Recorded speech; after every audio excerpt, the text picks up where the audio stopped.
hello, and Happy New Year, and welcome to Unexplained Possibilities Podcast. I'm your host, Melvin the Crimson Taurus, and unfortunately, Niema can't be here. She's busy helping a few aliens escape from Area 51. But, as you know, if I'm live, I'm not alone, and today is no different. Joining me this evening are a couple of cool people who worked on episode 1 and episode 2 of a show I've been reviewing called It Feels Evil. They've had their own experiences as well, and they're the hosts of the Paranormal Empath Podcast. If you don't know who I'm talking about, you're about to know. Please welcome Kimberly, Suta, and Dorian Gravestone. Hello. Hi. Hi, Melvin. Oh, that was country. Sorry. Where did that come from? I don't know what happened. I think Melvin. Okay. It's a weird day. We start over. It's okay. Hi. Hello and welcome aboard. Well, we are in Texas, so. We are in Texas. Okay, so. Thank you for having us on the show. Well, thank you for coming on. So this is awesome. I really wasn't expecting anyone who actually worked on something I was reviewing to contact me, and I'm quite happy I was a little bit nicer than I normally am on something. So. Uh-oh.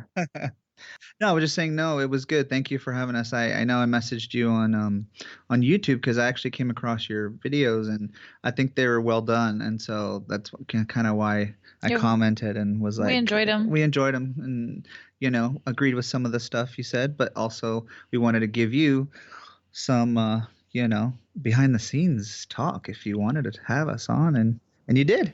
Which is awesome because I love behind the scenes stuff. Who doesn't? Everyone wants to know the little secrets sometimes. Yeah. It was actually, I have to say, the behind the scenes is probably more exciting than the show. I shouldn't say that, but I can edit that out if you want.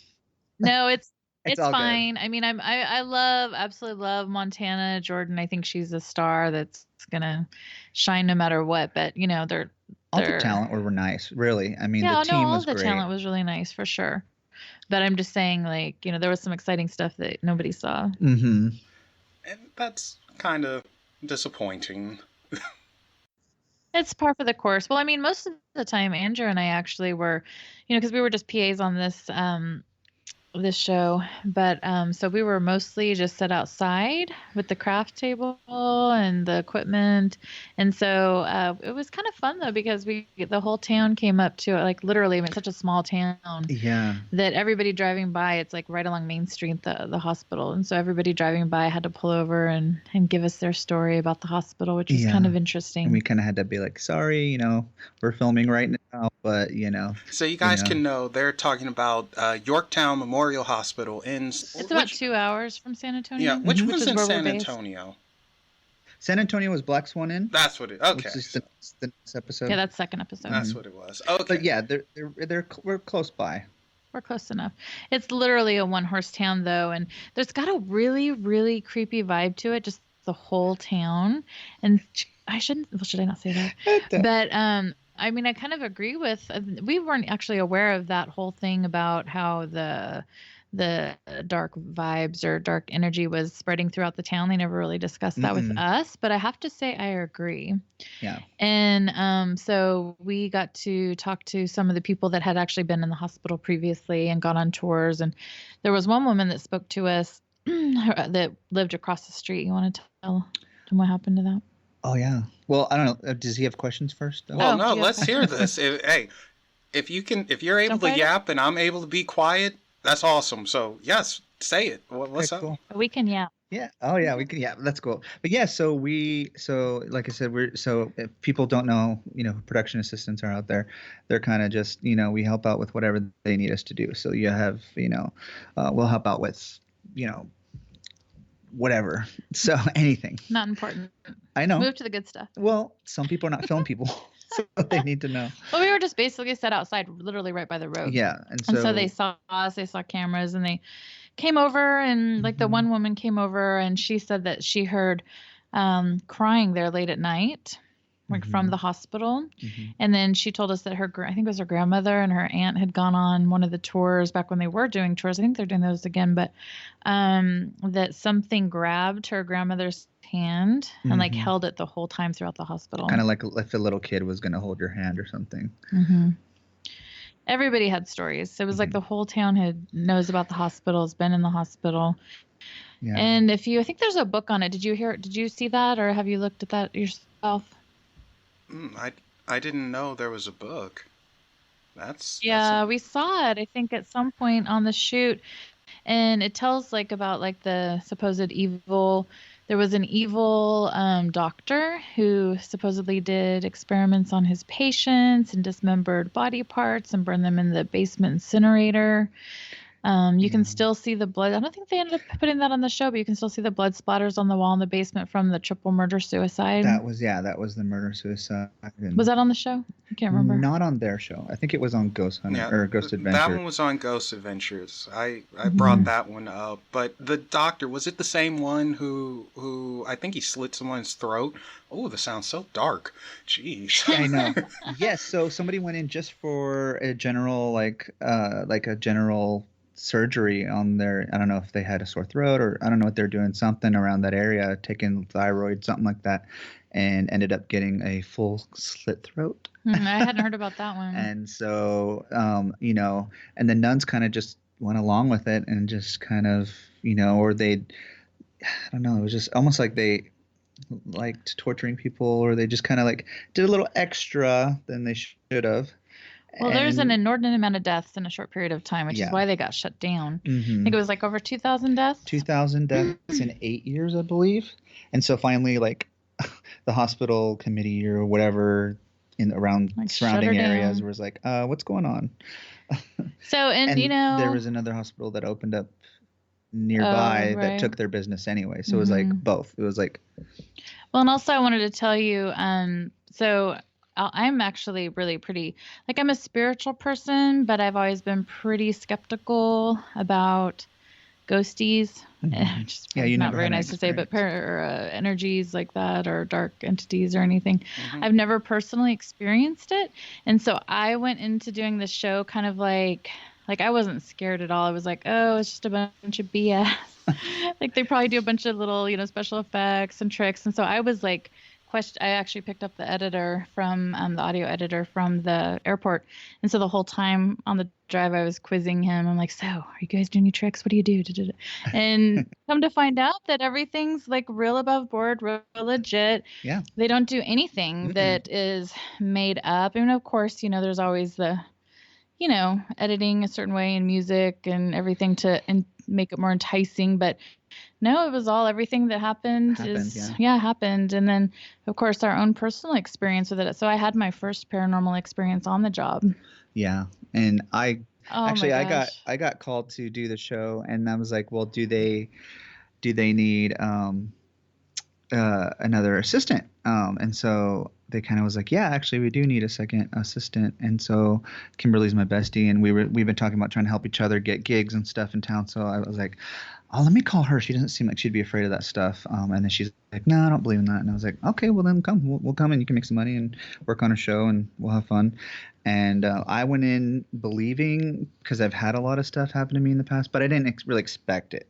I just was like, oh, okay, it's just a hospital, whatever. It's a show. And kind of in the back of my mind was kind of the same thing. Where kind of was like, let's see how reality shows are, because we have worked on reality shows before. And producers kind of coax the audience to say things, or certain situations they'll recreate. So it was kind of like not really reality. So we were kind of just like not sure what to expect. But like Kimberly said, we were happy to be like, oh, okay, what happened. And it was real. Like they didn't fake anything. So I was like, so I was like, I was relieved. Let's just say I started out a skeptic and ended up not sleeping for 3 days after the shoot.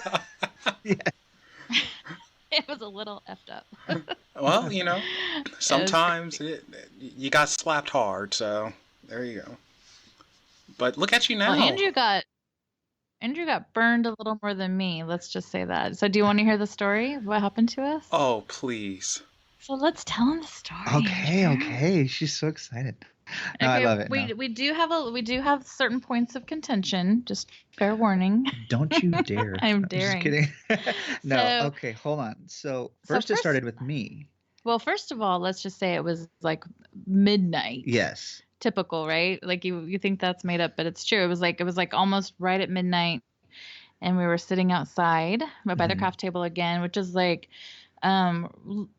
basically right next to the chain link fence that went parallel to the west wing, if you will, I think of the so. hospital. Yeah. One of the wings of there. And so between us, where the fence was and the building was probably like 20 to 30 feet, and it was all like overgrown grass and like a big tree and all that. And so we're on the other side of that on gravel in the parking lot. Yeah. And like the whole base camp setup. So you have like the cameras and like everywhere that are just waiting to be used, or tripods, lighting equipment. And so we kind of we're just chilling out. We're chilling, babysitting that stuff, making sure nobody steals that. It was late. We were probably munching on something. Like wasn't really anything for us to do. And it was the first time that the whole crew, besides us, was inside shooting. So we had no clue what they were doing. They were totally inside. They didn't inform us at all. We didn't know anything at the Nothing. beginning of that. So we're sitting out there, and then all of a sudden, like the light, we had a camera light set up that was running on a Jenny, and the camera light went off. No, it was actually floodlight. A floodlight, right? Yeah. I'm just calling camera light. Okay. But no, it was a big floodlight It's a that giant illuminated light. the parking lot where we were. Right. So it was running on it. It was attached to a Jenny, and the Jenny went out, right? No. Or the light went out. The light went out. Did the Jenny go out too? No. Sorry. That's little the details. weird thing. So the light went out, and then it was like pitch black. Like it wasn't like a full moon or anything. So it was pretty pitch black after that. And then I think, and we forget like kind of the sequence of things because there was a lot of like high stress, and it was more, what you can't convey is like how the energy felt. And let's just say it was like just weird energy, very not good, very dark. And we were scared. Well, pretty scared. I don't know where you were at first. You were doing an errand or something, and you were in the restroom because I heard, well, first of all, I heard the bushes. Like I heard a noise in like kind of near the building. Like I heard like before rustling I got there? before you got there. Oh, I didn't know that. That's when I came up to you and said, "Did you hear that noise?" And you were like, "No, what? Don't mess with me." Well, no, that was before everything started happening though, because remember I stood up and got dizzy first, I think. But that was after, yeah. So I mean, like I said, the sequence is a little out of order probably, but at some point I stood up and was dizzy like immediately, just like this real, like after the light went out. Yeah. And like a little woozy, and Andrew's like, "What's wrong?" And I'm like, "I don't know. I just got just like literally like a 2-second, just really woozy, and then it was gone." And then I think, is that when you started hearing the noise?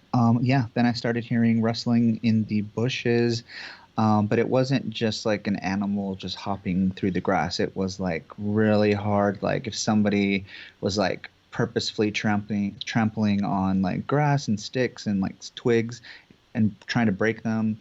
And then it progressively got louder. It stopped for a little bit. And then I kind of was like, hello. And that's when I started taking the pictures on my phone. Yeah, you took, but that was before the light went out. It had to have been before the light went out. Oh, no, that was. Yeah. Well, that's what I'm saying. So before I heard the noise before the light went out. And then the light went out because I had already taken the pictures by then. See, I don't think you told me. Sorry, we're still like kind of sorting things out. But no, that's fine. It sounds like two friends. Like, well, no, it happened like this. Well, she was doing her own thing, and I was doing my own thing too at first, and then we kind of like once started things getting dark and like kind of weird, and then we kind of like that's when we kind of scrambled together, and then she felt dizzy, and then we heard more noises, and so I think at some point before I heard the noises, I said, okay, well, let's do a prayer of protection. This is the part we always argue about. So I said a little prayer, and I like imagine, like the bright white golden light like surrounding us in a circle of light. And this is after you heard the noises, though. Was it after? I think it was before. Yeah. It doesn't matter. Okay, whatever. But so then I did the prayer, and Andrew's like, Andrew stepped out of my circle, and he goes, He's like, I don't want that. He's like, I want the ghosts to come out here and pick me up and make me fly. I did not say that. I swear to God, he said that. Oh, wow. No, I said, Kimberly. No, I stepped out, and you're like, don't step out of the circle. He stepped out of the circle. And then you were like, because you were like, don't step out of the circle. And I was like, what, Kimberly? It's not like they're going to grab my legs and like make me fly and throw me around. Well, either way, the point is he stepped out of the circle, which will come back to light what happened later. Yeah. So then I think that's when I started hearing the noises too. Mm-hmm. And to me, it sounded like somebody, like Andrew said, like we had seen like stray cats and stuff earlier that day. And, you know, I mean, the sound of an animal running through the brush is not what we heard. It sounded to me like somebody breaking giant branches over their knee repeatedly. Mm-hmm. And so then I was like, holy cow. Mm-hmm. I moved further out into the parking lot. And because, you know, I've seen horror films, Andrew's like, no, let's go closer. Let's I was going to go be investigate. like, hello, who's there? I actually thought it was one of the maybe camera guys or crew members. Yeah, he was just- over, hello. I'm like, Andrew, there's nobody there. I was the like white guy. It's pitch black. You would have movies. seen a camera light. You would have heard the guys talking. Like nobody was over there. But like in the back of my mind, I kind of was like, oh, maybe they're playing a trick on us or something. no, like But they have time for that. I know. Yeah, but, who would you play know, a when trick you're like trying to- that?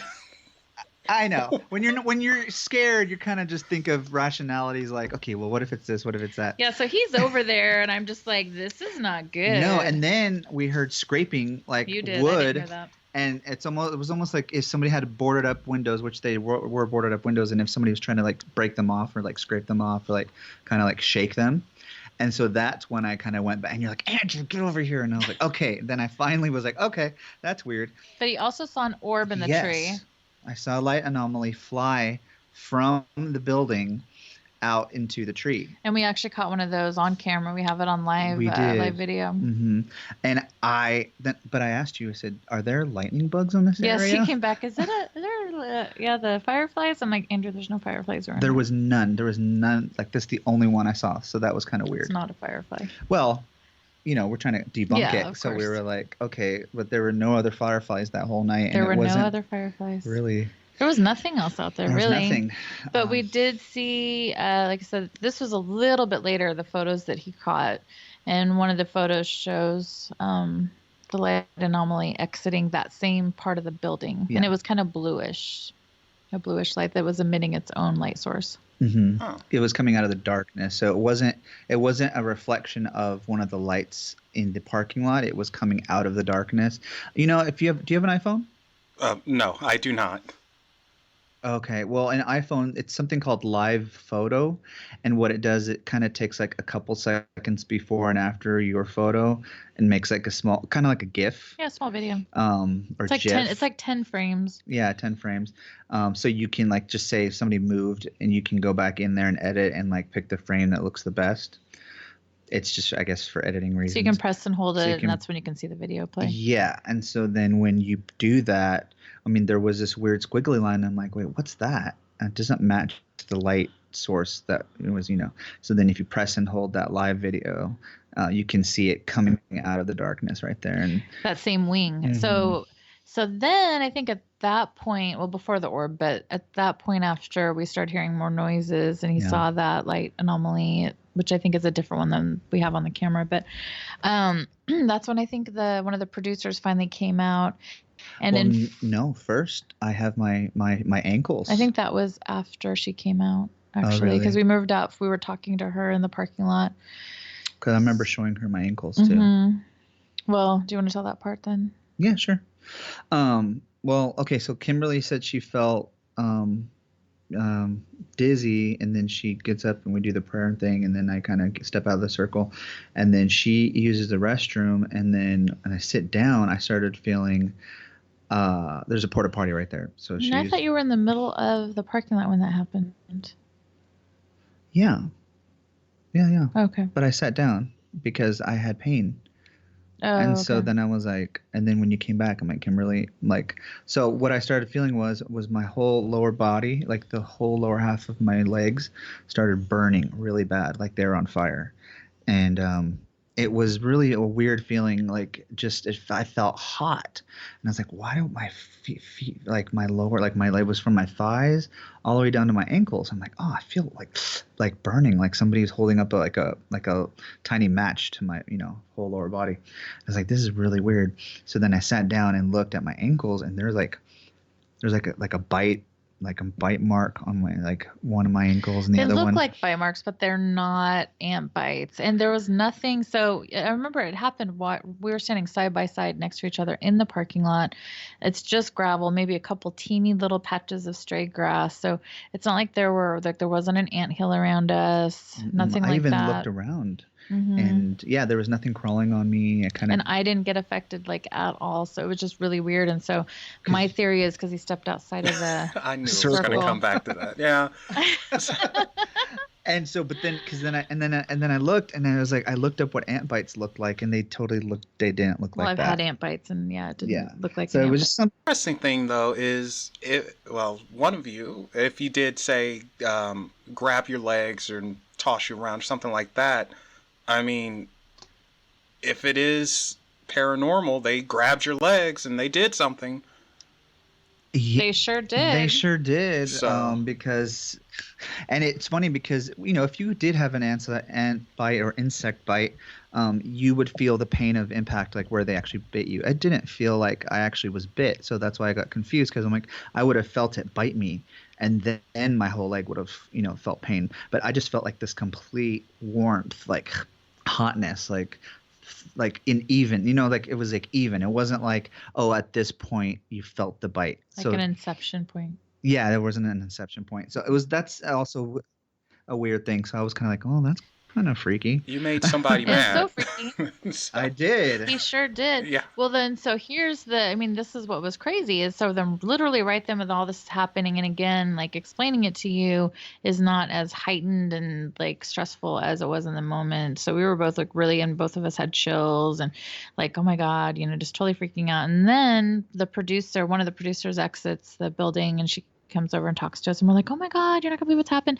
So we tell her what's been happening, and she was like, oh my God. She was like, we were just performing a conjuring of the evil spirit in that exact like parallel, like, or direct line of sight to, like, they were in that section of the building right next to where we were essentially.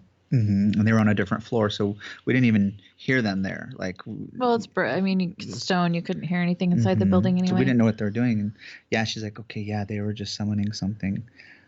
So then they went and they grabbed Montana and the team, and Montana investigated like outside the building where we were hearing things. Yeah, she stopped and talked to us for a little bit, and we told her what happened, and she's like, okay, let me check. And then she did say she did speak to an entity out there. Yes. Mm-hmm. So she goes through the little gate, goes in the grass area, and with the producer, and I think they had a camera. I think they did. Yeah, mm-hmm. And so it's probably in the behind the scenes somewhere on the editing room, but they had her talking to like the grass in the area, and she did say that she did speak with something that was very agitated, did not like what they were doing in there, and got pissed off. So I think, they were basically stirring it all up on the inside of the building, and then I think it was just like it basically was bleeding out into the parking lot where we were, and things might have been. I think that's what my theory is, that blue light we saw was just like probably a nicer entity that didn't want to be around all that drama and was just like, I'm taking off. Yeah. That's totally possible. And yeah, just you were at the wrong place at the wrong time, or maybe the right place at the right time, depending on how you look at it. Oh, yeah. Yeah. And what's cool is, so like I said, Andrew got all those photos, and then, which we have to go back to one of the key photos, but like that same light anomaly, the same color, same size, everything, like photos a little bit later, we saw that same entity like hovering by Montana outside the Yeah, it was a couple entrance. Minutes later. They were at the entrance. It was near the end of the episode where, like, right before Montana's binding the hospital. So it was right before they did that. So it was like right when they were doing like I guess the last of the binding. So it was right before they went in to do that. They were filming that part, and me and Kimberly were just in the back, like, I don't know if we were holding cable or doing something. We were doing something, then we were mostly just watching. We were just watching because they didn't need us at that moment. And so then I was just taking pictures around the area. And yeah, so we got that light anomaly exiting, and then a couple minutes later, you can see it come back in frame, and it's kind of like over Montana. So it's almost like it was came back and was curious what they were doing. And we told her that, and she's like, "I'm not surprised." Yeah. No, we love her so much. I have to say, Montana did grow on me after watching the show. Yeah, she grew on me. She's awesome. Let me just tell you a little story about Montana. The first thing that, because I didn't get a chance really much to talk to her in the very beginning, everyone was working and doing their thing. But at one point, mind you, I was the only, in terms of PA or doing physical work, I was the only female. And so at one point I had to carry something heavy. I don't know. Was it sandbags? And so I'm barely, I'm huffing, carrying these huge sandbags. And mind you, there's a bunch of guys all around me. Nobody offers to help. Montana walks by me. She's like, "Oh, do you need some help?" I'm like, and I mean, I know better than to ask talent for help with something like that. But just the fact that she offered, that's really unusual. She's really sweet. Oh yeah, that was nice. Dorian, where were you at? I was actually inside. I think pulling cable or holding, so there's big fat cables that they plug in to have power and a generator to power all the cameras and so what you don't see is that there are other cameramen besides the three. Patrick, Scott, Scott, and Tim all have little handheld cameras, but they have actual Travel Channel camera guys filming them, and so then those guys have to be plugged into power and batteries and all that stuff, and so there's cable on the floor throughout the hospital. So at some point it's me and Kimberly had to go inside the hospital for a little while and I hated plug being stuff inside in. there. It's so oppressive. Yeah, I had to walk in there once by myself, and it was already dark, or was it dark? I can't remember. No. I think it was maybe just sunset-ish, but it was still a little light outside. But I walked 15 feet into that place by myself, and you feel like you're getting sucked into a black hole. I reckon the energy would be a bit all over the place because of the history. I still don't think it's demonic, but that's something else. Yes. Yeah, I don't know, but it's really either, dark. It's really, really dark. But it's also an old building, and it's probably moldy, and it was just dank and humid, and it was hot. So it was kind of all those things combined. I mean, I don't really believe in demons anyway, in a religious sense, but I Montana would say interdimensional beings. So there could be some really dark interdimensional beings there. Yeah, it could be negative energy because of, especially what happened. I would say negative energy, but unfortunately, when we say demonic entities, and this is because of a lack of knowledge on all our parts, we don't know what's on the other side until we go there. Sure. Unfortunately, demons tend to be the big bads, and that is one of my major criticisms with Tim, away from the show. It's just Tim in general, and he's not a believer in, I guess, human spirits staying behind or something like that. He's more of a believer in evil entities per se. And, so that was actually one of my criticisms about the show. But yeah, that place is, it's interesting. It looks like it has an interesting energy. It's not somewhere I would go. Well, I don't go anywhere. I don't do investigations. So in my book, you two are crazy brave. Thank you. But yeah, I mean, and normally, and it was just, and then just that whole ambiance because the town, like you said, this town's way out in the middle of nowhere. It's probably weird. Less than 1,000 people, 2,000 people or less in that whole definitely. town. We had no cell service at all. The only time we could get in cell service was at the restaurant with Wi-Fi. So it was kind of scary because it's well, I can't contact anybody at home. It's in this little town. It's just very interesting, but just kind of this, I guess it kind of added to the ambiance. Feels like a Twilight Zone episode. It does. It feels like a little Twilight Zone. But the people were very nice. I will say that. I was going to say it's a Scooby-Doo episode, but Twilight Zone works better. Yeah, exactly. We were the only Scooby-Doo. I mean, Andrew and I, when we're anywhere on set, we're definitely Scooby-Doo. Yeah. But but I kind of, what you said about Tim and stuff, and said Tim was very nice offset. He's a super nice guy. All of them were very nice. But I do, kind of agree with you. It's like when you say they're only looking for demons, you kind of limit what else is out there. For sure. And so that's And we weren't really aware of that we on the didn't- shoot. Of course, they exactly. don't communicate with us. They don't tell us anything. that. They just say you're going to work Yeah. on this day and this day, and you're going to do this and this. And we would overhear things. So one of the interesting things, and we talked to Montana about it, that happened that to me was like total affirmation that this is real, is that the camera, I think he was the DP actually, right? He was one of the DPs. Yeah, I think he was the DP. So All right, wait, camera real one. quick. DP, what is that? Director of Photography? I'm sorry. Yes. Sorry about that. Director of photography. So he's basically in control of all the camera movements. So he was running camera one, and then there was a second camera as well. And so at one point, and I think this was after our incident, I do believe, right, Andrew? Yes, this was later on. But it was that same night when everything was happening, and he essentially, this is again what I heard. So it's third party, but he quit the show. Like the first thing we heard was that he quit. Like something happened to him during that time, like around the same Conjuring or a little bit after, something happened to him and he refused to go back in there. Well, he did stay shooting on the show for episode 2, but he wouldn't go inside anymore. Yeah. So he was, I mean, I was with him when he sat down next to us, or me. I don't know. I think he went to go. Oh, yeah, Andrew tried to do his little investigation. No, I kind of wanted to ask him a couple questions because he was I was gonna say, how do I say this? Hold on. I'm sorry, my earphones came off. So the crew is so busy, they're not there to really, be super friendly or be your friend and stuff. So that they're kind of in work mode. So I will say that there's a lot of people, and this is in general on film sets. And they're from LA, and we're from Texas. So and there's definitely like you feel like, how do I say this nicely? I know. I was like, he wasn't the friendliest person to me. Yeah. But so then when he came out and he was really freaked out about something, and he really he calmed down and his demeanor was very changed. I could totally see that difference. And then and then it was funny because after that he was a little bit more calm and more a little bit nicer to everybody. And it's also worth noting that this is a guy who's worked on he's been in if I can't remember specifically, so I'm exaggerating, but the wilds of Africa and Brazil, he's worked on, I think, Survivor. Oh, yeah.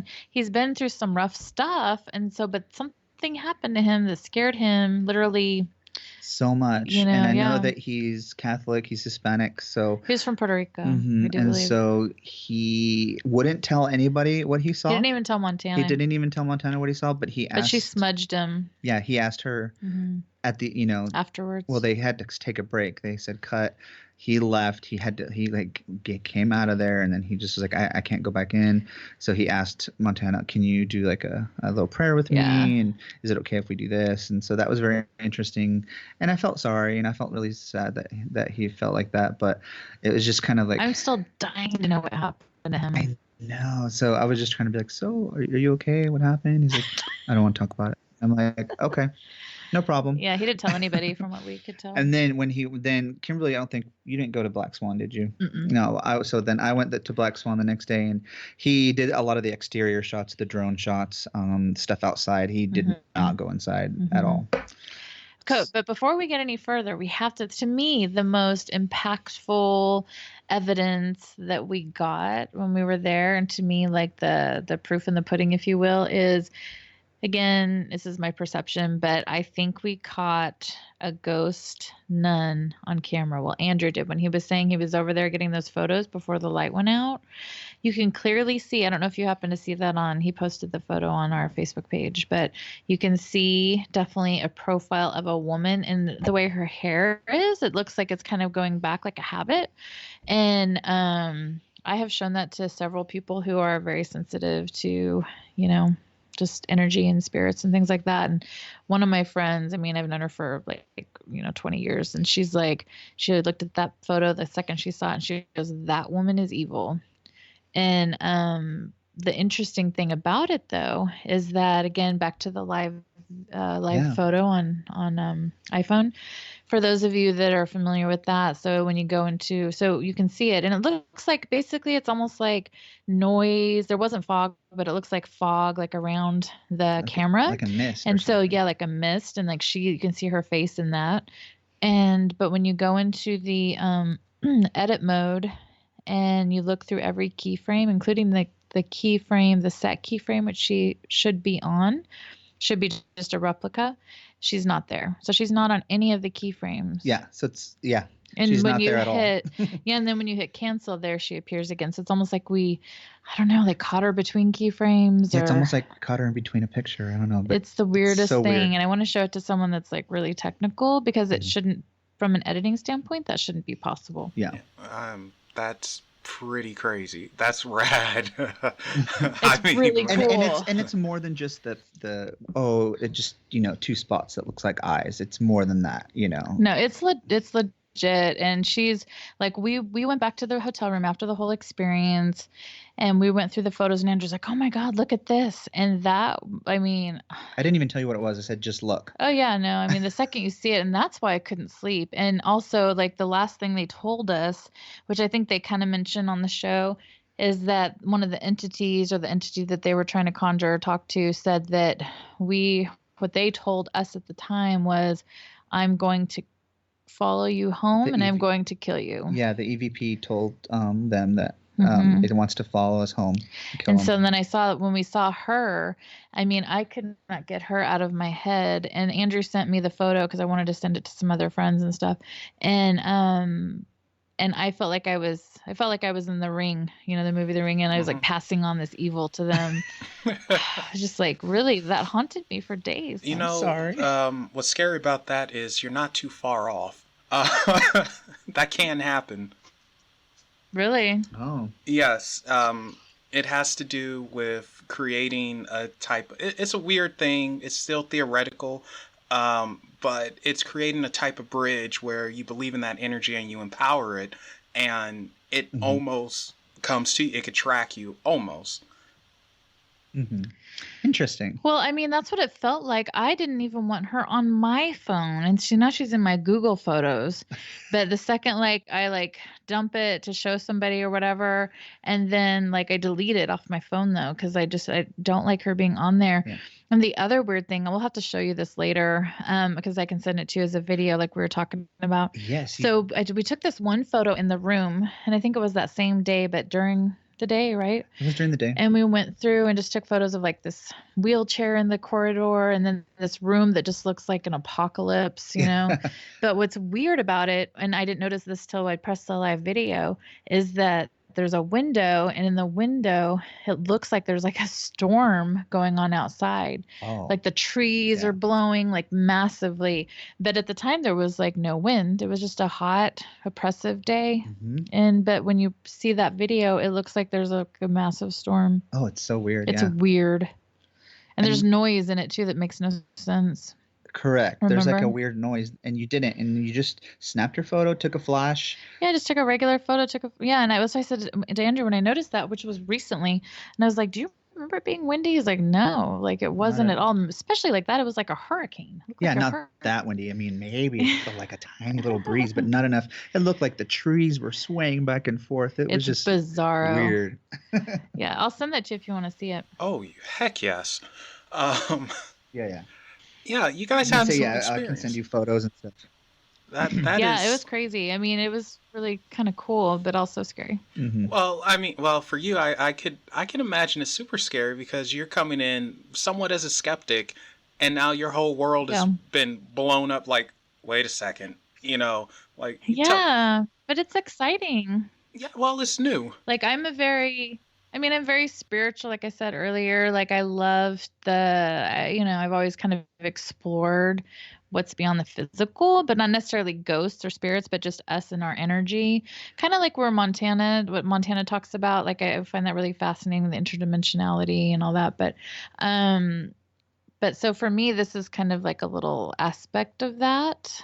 And so it's kind of cool. It's kind of cool. And that's kind of where we got this idea to do this podcast. Well, it was Andrew's idea. After we came back, right? After we came back, you were like, I want to do a podcast. Yeah, because I've had so many experiences growing up. I've had a lot of weird things, and then now I have this thing in common with my best friend that now we've experienced this thing together. And then it's cool for us too because it happened on a show and we're both filmmakers, we're both people. So just to have that experience, like working for Travel Channel, and then also getting to have the ghosty experience. And so we're just kind of curious to find out more things, and that's kind of what our podcast is about. Is just kind of going out to places. Let's talk about your podcast a little bit. The Paranormal Empath. Yes. So. Would you have a question about it? Yeah, for one thing, what's an empath? Yeah, that's fine. So you hear on TV all the time of like the New Long Island medium or like psychics or stuff like that, and that's a different aspect of it. And so, and you've probably heard the word like clairvoyant and stuff like that, but there's different categories. So people can be clairvoyant where they can see things, voyeur, there's clairaudient where people can hear things. There's also clairsentient where you can feel things. And that's where kind of the empaths kind of are in that category as well. They could have, they could have a mixture of things, but mostly that they are very sensitive people and they can feel energies. They can kind of pick up emotions of their environment. So, if they're around a lot of people, they might feel overwhelmed sometimes, or they might take on that personality of that group or something. And that's possibly different from their own personality. They can be affected by even like astrology stuff. So like definitely like for me, I know when there's a full moon. It sounds so stupid, I know, to like normal people, but I don't think it sounds stupid. I'm just saying, normal people. I think most people understand empathy, right? Yes. So I mean, it's the same kind of thing. Like if you're an empathic person, you feel other people's energy. Yeah. And you're more crosses sensitive. Over. Yeah. Like I don't feel spirits like Andrew does. But I'm sensitive to other people's energy.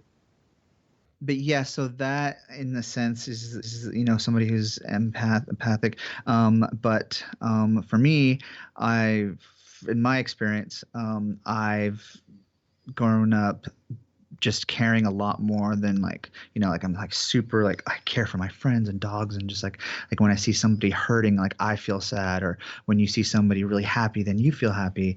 It's just almost like you take on that thing. And so on the other aspect, I feel like because your spirit's more open and things are drawn to you, you could possibly be sensitive to things that are not of this dimension or something. Almost like you're a receiver. A receiver, yeah. There's some people that are emitting, and I would say spirits and energy and all that, but some like empaths are receivers of energy. Yeah, and a lot of the empaths are also healers and stuff. They're good with like their hands, or their masseuses, or their nurses, and they just want to take care of people. And or they're psychologists. Hypersensitive.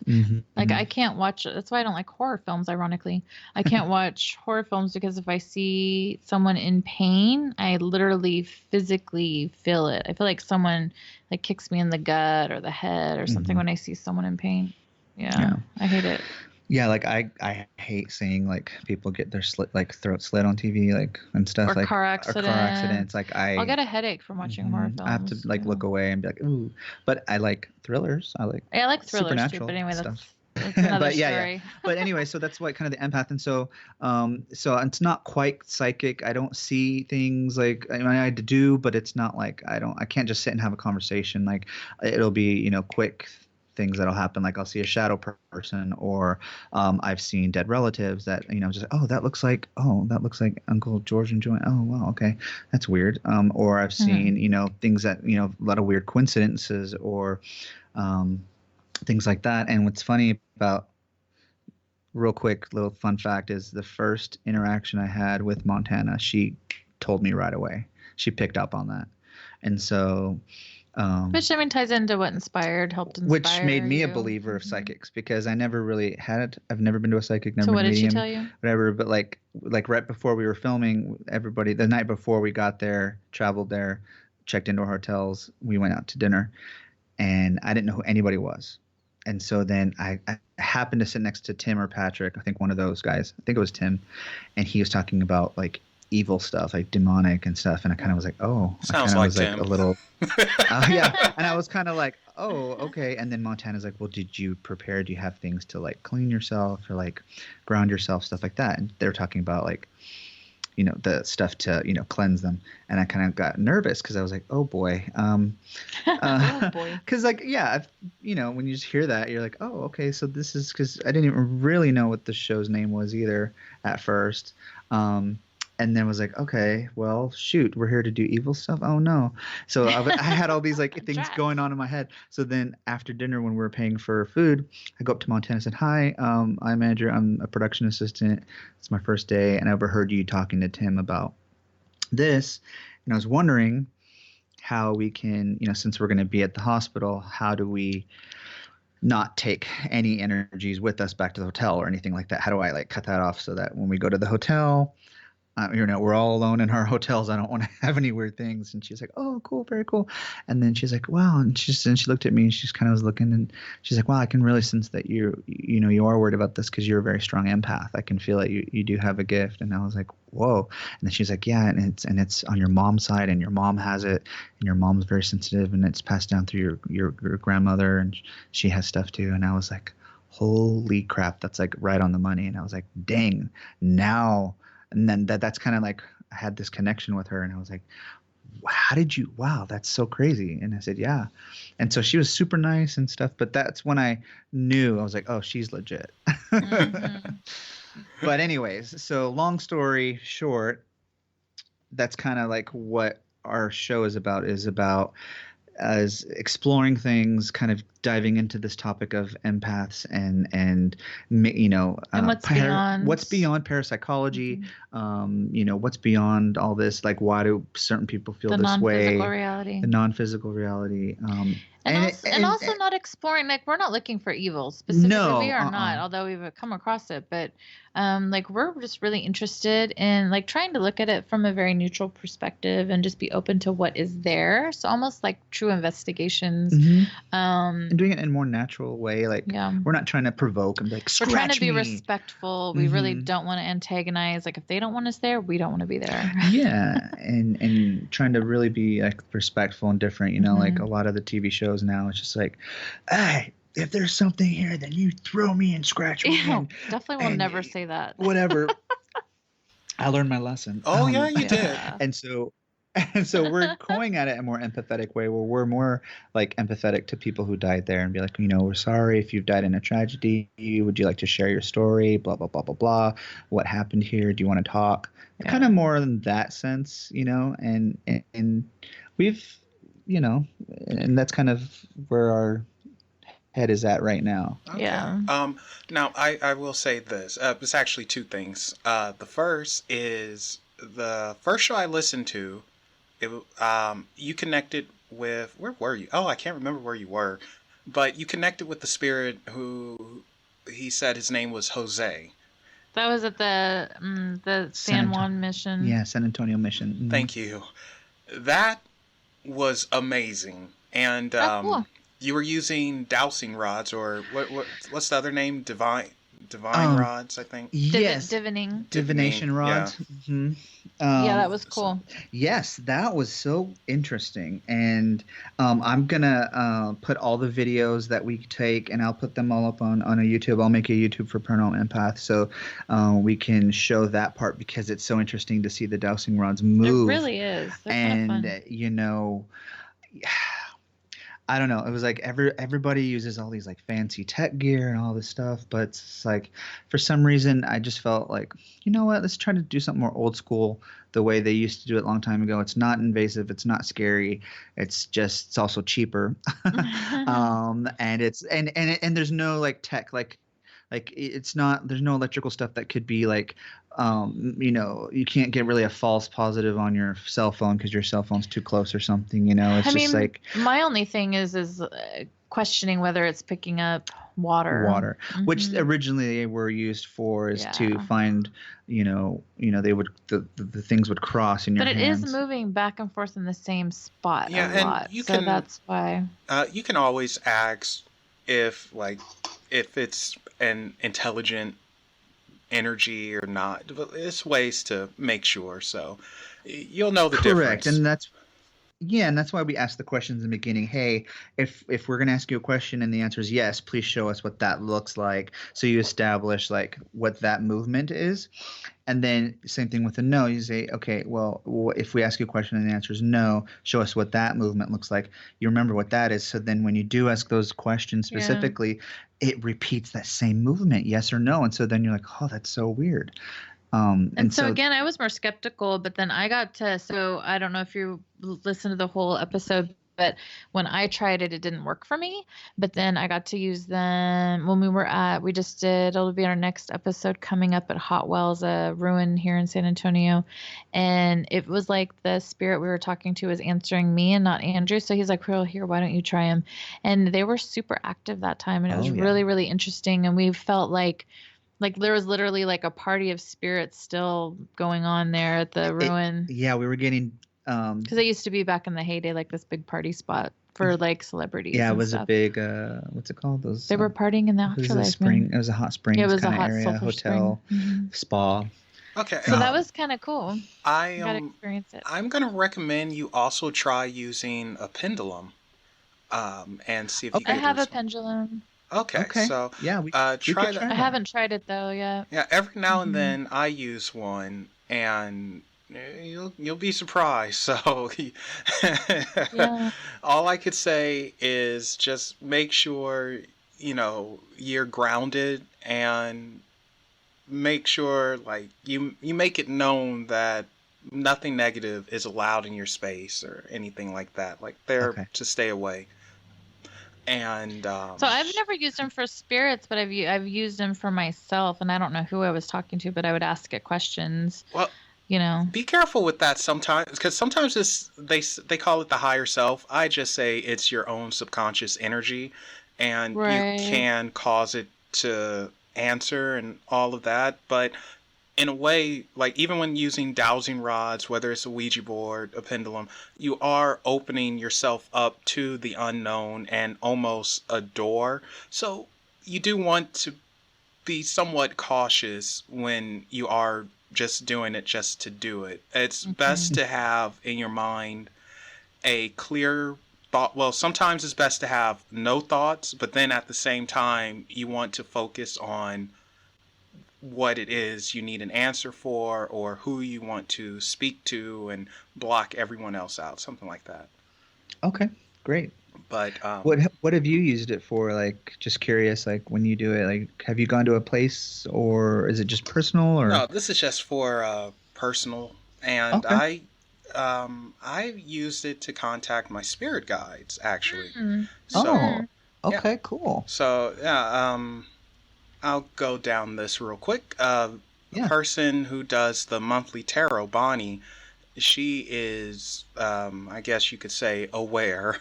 And I was speaking with her one night, and for whatever reason, one of my spirit guides, we call her Pearl, she decided to say, all right, now it's time to get this moron's attention, because apparently I'm very stubborn and closed off. So sounds like a man. Sorry. Oh, the zinger. Just kidding. So she went to Bonnie and everything, and she did something and slightly appeared, but then not really, because she doesn't really like communicating with anyone except for me. And I saw Bonnie use a pendulum, and I was like, that looks very interesting. And for some reason, I was just drawn to it. I was like, I like that. I didn't know you could do that. And that's when I was like, I'm going to try this. And that's when I got a pendulum. Actually, it was sent to me by Angie K. And I started to use it. And boy, yeah, I contacted my spirit guide. So every now and then I'll take it out, ask a question, and leave it at that.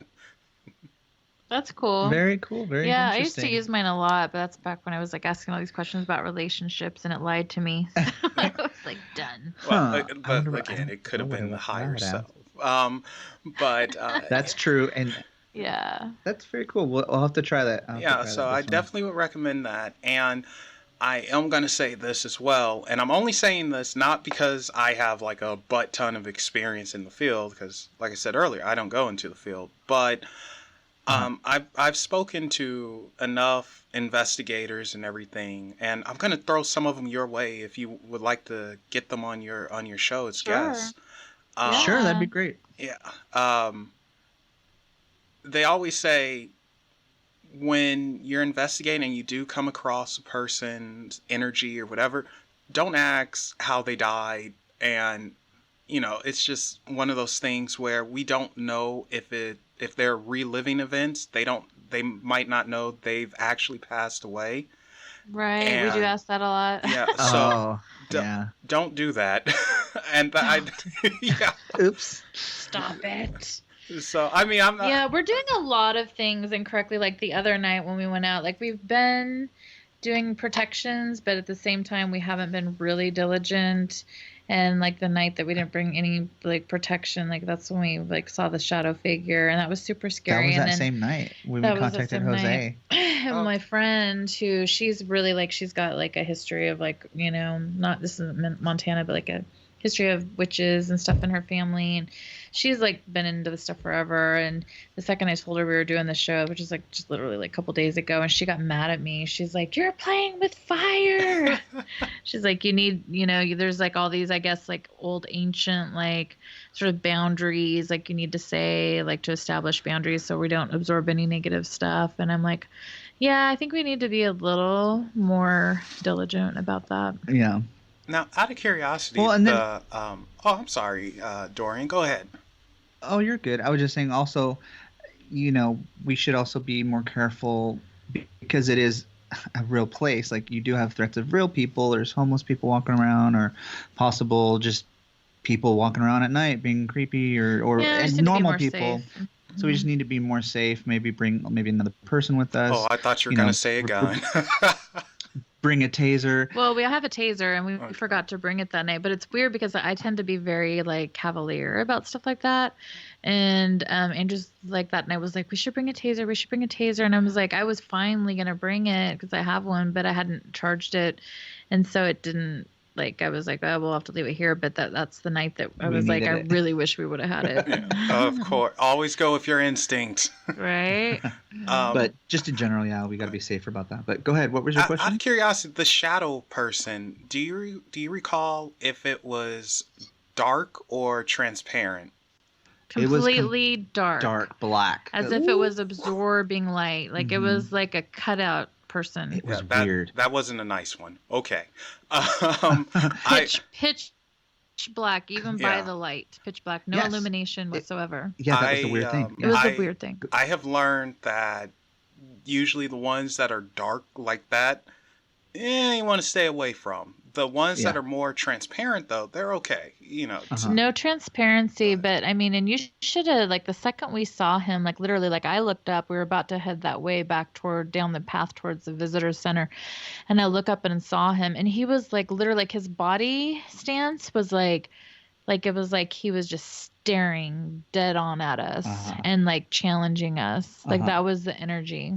Yeah, and you saw it more at first, because I was like putting stuff away in my bag, and you're like, Andrew, look, somebody's there, and I looked up, and I was like, oh my god, standing there, like creepy. Yes, like almost as if he's been standing there for a while. Like he'd been watching us, like for a while. No, that sounds about right.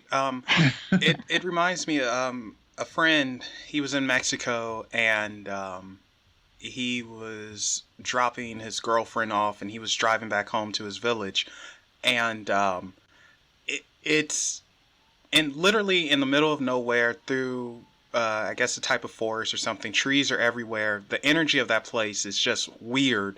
And he was in a Jeep, and he said that he remembers seeing some very dark shadow figure, and it was chasing after the Jeep.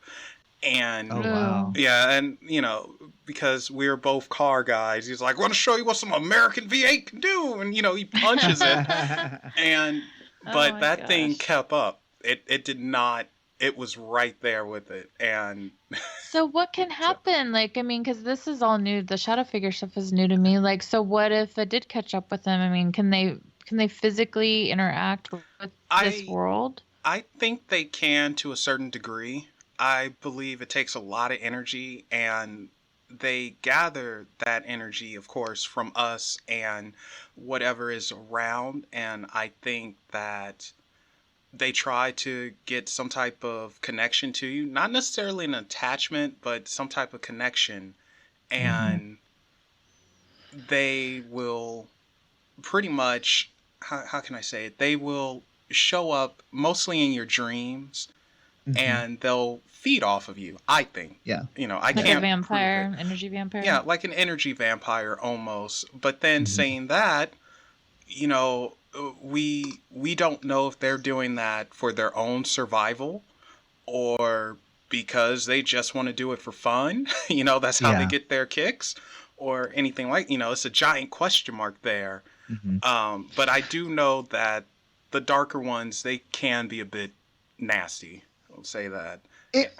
Yeah, and it felt like it was just trying to mess with us too, and which was weird because, like you said, we did that protection bubble right when we got there, and it almost was like it seems so cheesy, but like to us, it felt like that bubble was around us because it couldn't get that close to us. Like it tried, and it just could not get through this like invisible bubble that we put on ourselves, and it almost kind of seemed like because when he kind of was standing there, we noticed it. We walked like to the left because we were like, okay, let's walk this way. Through the grass. And then he moved left, almost parallel to us, but he didn't continue going forward. He just kind of like stayed like parallel to what we were doing, and we're like, okay, why is he following? Why is he doing this? And then I think it was mirroring our movements. And then I kind of said loudly, "You got your taser, right?" Just in case it was like a normal person. And then we kind of walked like kind of back towards like I guess a grassy area, and then it kind of stopped and walked back towards my car. It walked past his car, which is when we like basically fast walked to the car to get in. You know what? And then it walked towards us. It walked back that way, then it came back towards us, and then we kind of follow around. But there's street lights. There's like the visitor center, like LED screen that's there that's kind of showing graphics. And I tell you, it walked by all that, and it was still pitch black. It did not. There's no light that bounced off of it. It was really weird. So weird. You know what? Now I'm wondering if that was actually some type of guardian. No, You don't I think don't so? think so. No, because the energy was super menacing. Mm-hmm. And this is the other really weird thing about that. And I can't remember how much of this we put in the episode or the podcast. But so when we got into the car, then I texted my boyfriend and I was like, oh my God, told him what happened. And he said he was lying in bed and he looked up at the ceiling fan, and all of a sudden he got an image, and so he drew it because he's an artist, and so he drew it, and he sent us a picture, but he sent us the second version, and in the first version that he drew, and I can't remember why he didn't send me that one, but he said that he saw the guy in a ball cap, and Andrew said he looked like he had a ball cap on too, but that his impression was that he was trying to basically like terrorize us. Okay. Yeah. All right. And that's the energy that we got. Yeah, no, we felt like he was trying to Well, not hurt us, but definitely scare us. Yeah. Well, now you know. Stay away from them. But no, but the energy shield bubble, that's brilliant because it's almost a mind over mentality type of thing. It's I'm probably gonna get hate mail, and if I do, send it to Niema always. It's almost like religious objects. I very much doubt, a cross does anything. But the belief is what matters. it's the belief. People put so much belief and so much energy into it. It becomes a tool of protection or a weapon against the darkness or whatever you want to call it. Mm-hmm. And I think that you guys put so much energy and belief into like, no, we're going to be protected. Mm-hmm. It's not crossing this line. Mm-hmm. And it happened. Well, let's just remember, I wasn't burned in Yorktown. That's true. But when he stepped outside my circle. This time I listened and I joined your bubble. He asked for it this time. He's like, don't forget to pray. Yes. So good. You've learned. Yes, I did learn. That is good funny. Okay, so are you guys going to be investigators as well as podcasters and filmmakers. We are already investigating, right? Yeah. So we are. I'd say we're all of that. We're all of that. But I wouldn't say we're total experts. No, definitely not. No, definitely not. We're not saying that. No, we're coming at it from the angle is we're trying to learn and educate ourselves from an objective perspective as much as anyone can have an objective perspective. But again, me coming at it from like, I mean, I 100% believe and have experienced myself personally that there's more to this life than just the physical form. I don't like to use the word God, but I think that obviously science has proven we're all energy, right? So, and that there's no time and space, and there's all these, like, there's tons of, theoretical science about it. And so I'm really fascinated by all of that, and so, but I'm definitely more just, I don't feel like I'm putting my opinions onto these spirit stuff because I don't know what it is. Well, same thing. And even though I've had a lot of experiences too with like different things, and just I've had a lot of weird things. We can do on another episode. We can do different stories that I've had, but I still go on it like at a clear slate. Like I'm not going in there being like, okay, something's haunted here. Definitely, we'll just go and we actually like the story of a place. So like, the history, like the history of the place. And we kind of like that as well. Like we both love like, stories and characters and stuff. I'm a writer. I'm a storyteller. And so if they have a really cool, interesting story, like that Hot Wells place, it was a, place that celebrities would go and hang out, and it was hot springs, and it was in the early 1900s. And, back when San Antonio was actually like really on the map for film. Yeah. And they'd have a bunch of, and then it burned down like 2 or 3 times over the years. And then it's ruins. And so we thought that'd be kind of an interesting place to go check out. And so on our next episode, that's what we went to go do.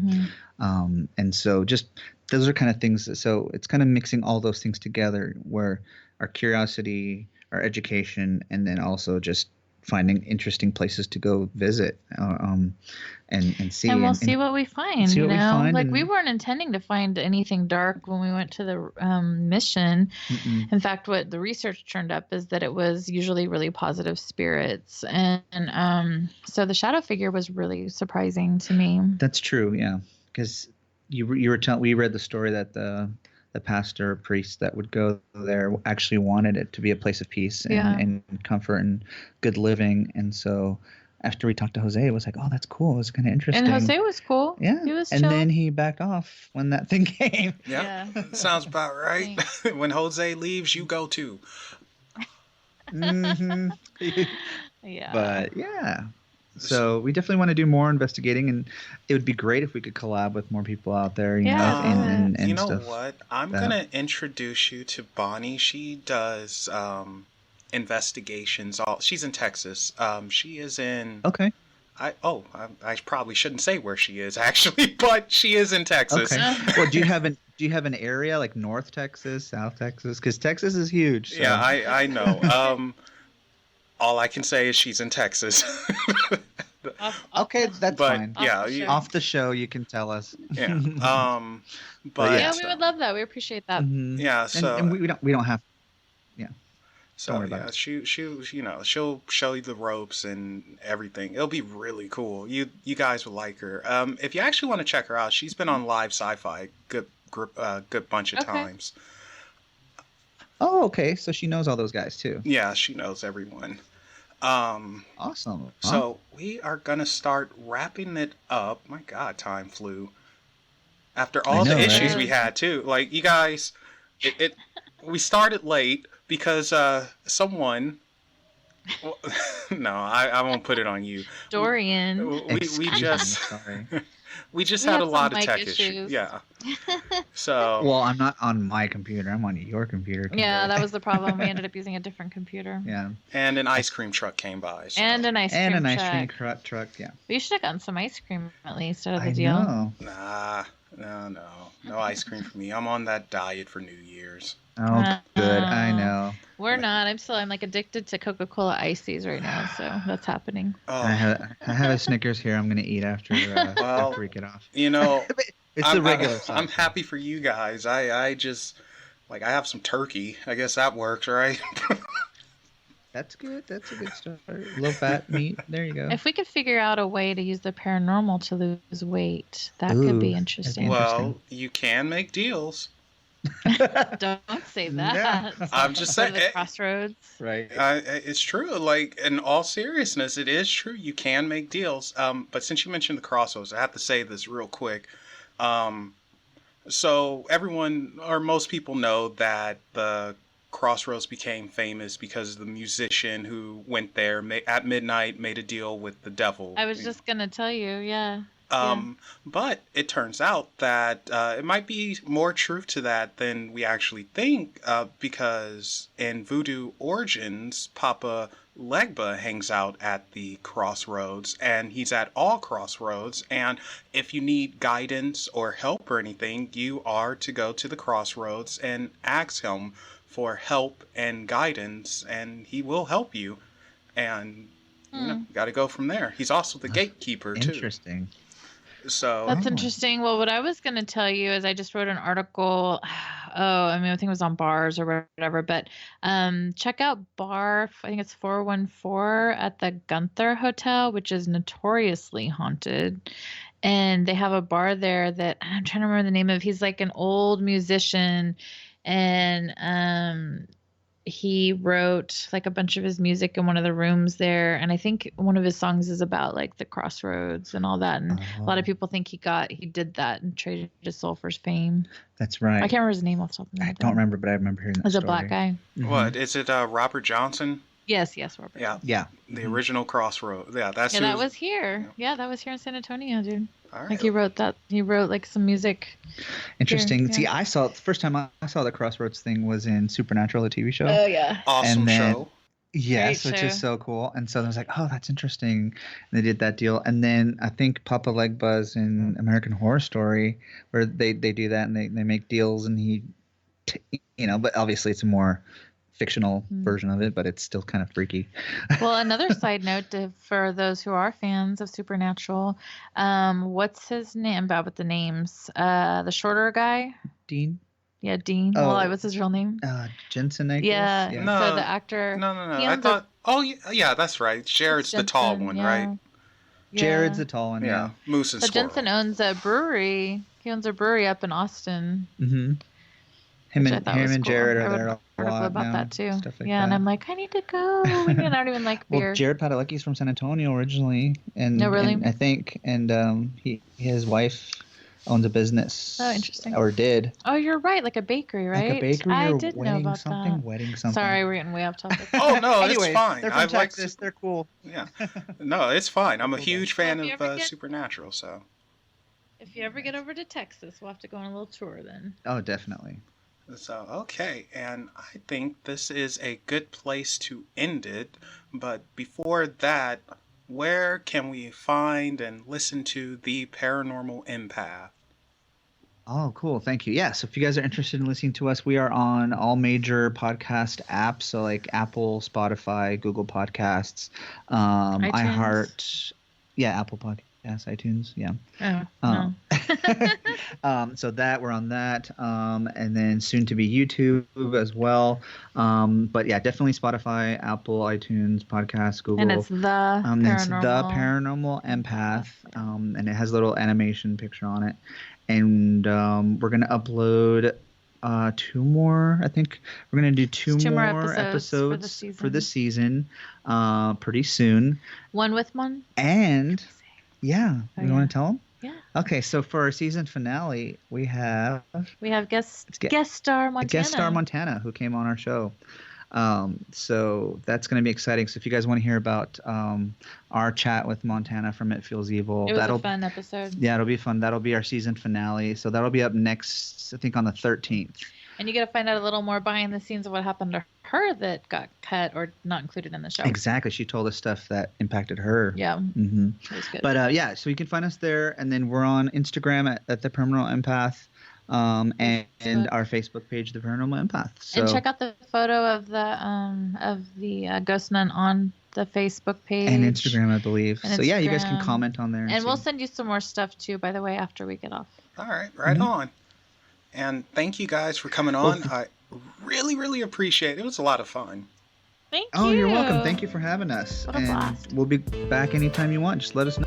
Also, guys, remember to follow Unexplained Possibilities on Facebook, Twitter, Reddit, and Instagram. With that said, remember, guys, there are things that go bump in the night. Go ahead and tell them hi. Bye, everybody.